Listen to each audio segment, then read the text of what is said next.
everybody, my name is Retroliser and welcome back to Soldiers Heroes of World War II, where we're continuing with Chapter 2 of Wrath of the Tiger, which of course is aptly named Reconnaissance.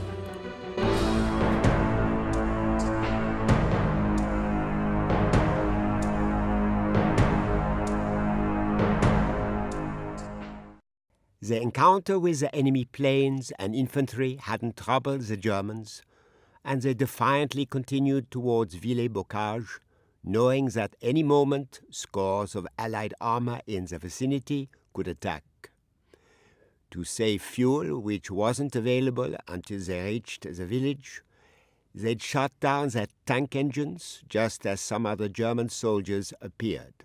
The infantry sergeant told the Obersturmführer that they had been posted to the outlying regions surrounding the town to report on Allied activity. He warned that a column of Allied armor, preceded by reconnaissance units, was fast approaching the position.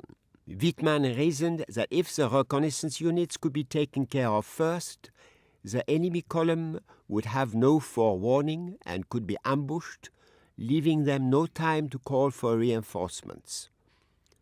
The sergeant was instructed to lie in wait by the road, while the tanks were ordered to move into an ambush position behind the tree line. Wittmann ordered his driver to fire up the engine, but it spluttered and died.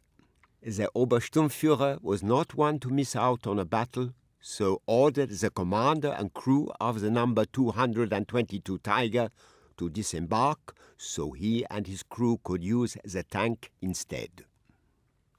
Much to his dismay, the other commander was also ordered to see to Wittmann's stricken tank, which was creating a big problem. Not only did it make them a tank down, but it was right in the middle of a field in full view of the road. The enemy recon units would need to be neutralized, and quickly. Well, ain't that just grand? So, why don't we go and swiftly move onwards and actually do that? Even though we're going to be facing off against British armoured units, and that's going to be a tough challenge. The Obersturmführer's tank lies vulnerable in full view of the road. The enemy reconnaissance units will soon spot the tank, and unless destroyed, will alert the Allied column approaching the position. If this happens, the enemy will be able to call in reinforcements. Therefore, the reconnaissance units must be taken out at all costs. Right, well, if that's the case, hop in. Here we go, we have them incoming. We'll have to go and... wait a minute. Oh, fuck, right. We're down to just one tank, the rest are all out of fuel.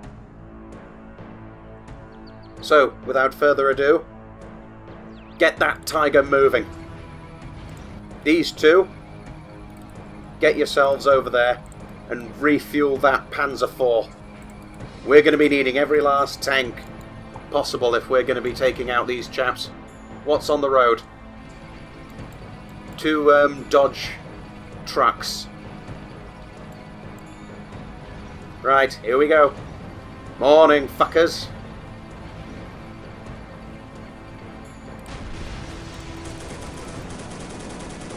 There we go.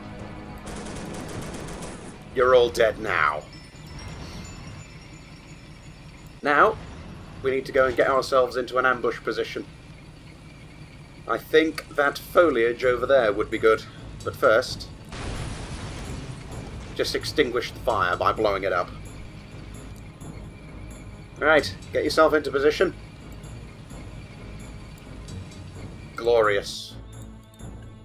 Meanwhile, these two chaps, I'll be needing them as infantry cover. Alright. Excellent.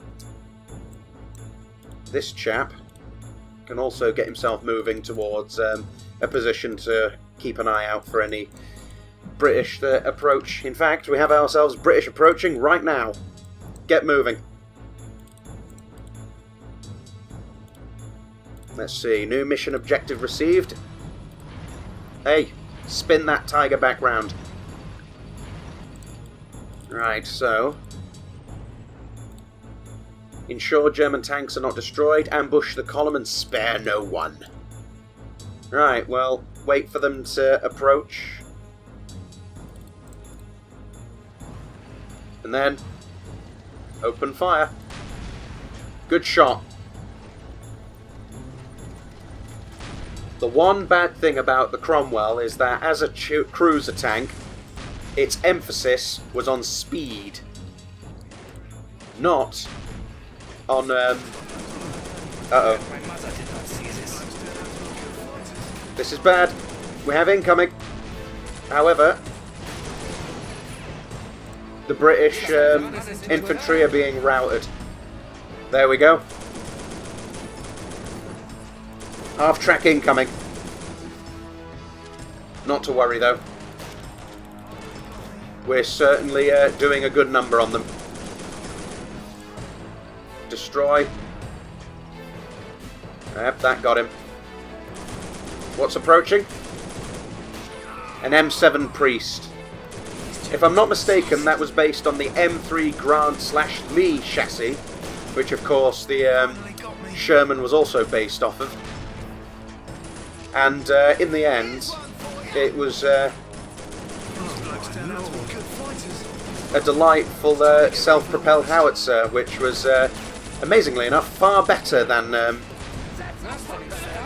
what the British came up with in regards to things like the Bishop, which was essentially just a great big box that had a howitzer in it on the back of a Valentine tank.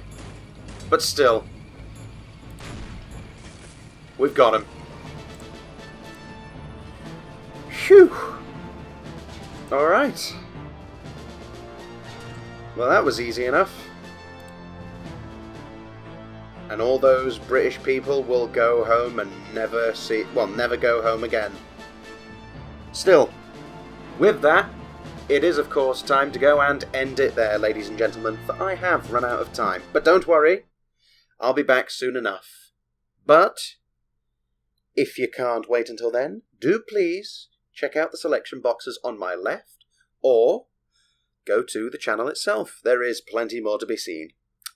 Thank you very much once more for watching, and of course from me, ta-ta!